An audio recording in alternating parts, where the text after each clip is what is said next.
उत्तर प्रदेश के अमरोहा में मंगलवार को उस वक्त सनसनी फैल गई जब पारिवारिक विवाद ने खौफनाक मोड़ लेते हुए एक नर्स की निर्मम हत्या में बदल गया। जमीन में हिस्सा मांगने की बात पर आरोपी भाई ने अपनी ही बहन पर गन्ना काटने वाले गड़ासे से ऐसा बेरहमी से वार किया कि पूरी बस्ती दहशत में आ गई। सिर पर पहला प्रहार इतना भयानक था कि खोपड़ी फट गई और मौके पर ही उसकी मौत हो गई। वारदात के कुछ ही देर पहले सब कुछ घर में ठीक ठाक था। बताया जा रहा है कि बहन खाना खा चुकी थी, लेकिन कुछ पलों में ही घर का माहौल खामोशी से चीखों में बदल गया। घटना के बाद हत्यारोपी शिवराज को पुलिस ने हिरासत में लिया है और उससे पूछताछ की, जिसमें उसने स्वीकार किया कि जमीन विवाद को लेकर ये हत्या हुई है और वो जमीन में हिस्सा मांग रही थी। घटना के समय थोड़ी सी कहासुनी हुई और गुस्से में आकर मार डाला।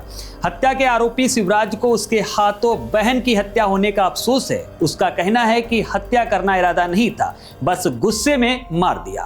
पोस्टमार्टम रिपोर्ट में बहन संगीता के सिर, चेहरे और गर्दन पर गहरे चोट के निशान मिले हैं। वारदात को लेकर एसपी अमित कुमार आनंद का कहना है कि हत्यारोपी शिवराज को हिरासत में लेकर पूछताछ की जा रही है। पोस्टमार्टम रिपोर्ट में सिर और गर्दन पर धारदार हथियार से किए गए गहरे घाव मिले हैं। आरोपी ने बहन संगीता का पहले दुपट्टे से गला घोटा था। उसकी निशानदेही पर हत्या में प्रयुक्त हथियार की बरामदगी की कोशिश की जा रही है। मामले में मां हुकुम देवी की तहरीर पर सोमवार देर रात शिवराज के खिलाफ एफआईआर दर्ज कर ली गई है। फिलहाल घटना से परिवार में कोहराम मचा हुआ है।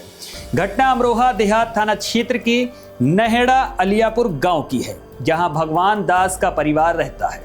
भगवान दास सिंचाई विभाग में चपरासी थे। परिवार में पत्नी हुकुम देवी, बेटा शिवराज और 3 बेटियां हैं। बड़ी बेटी और ममता की शादी हो चुकी थी, जबकि संगीता अविवाहित थी। वो पिछले 5 सालों से मुरादाबाद के एक निजी अस्पताल में नर्स थी, लेकिन 16 अक्टूबर को पिता की मौत के बाद गांव लौट आई।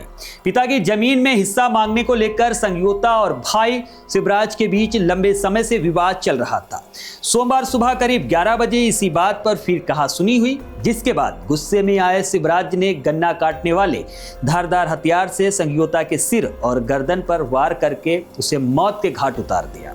वारदात के वक्त मां हुकुम देवी बाथरूम में थी, जबकि शिवराज की पत्नी मनु और बच्चे खेत पर गए थे। कमरे में लौटी हुकुम देवी ने बेटी को लहूलुहान हालत में पड़ा देखा तो चीख निकल गई। आरोपी हत्या के बाद फरार हो गया था। फोरेंसिक टीम ने मौके से महत्वपूर्ण साक्ष्य जुटाए हैं और जांच में जुटी हुई है।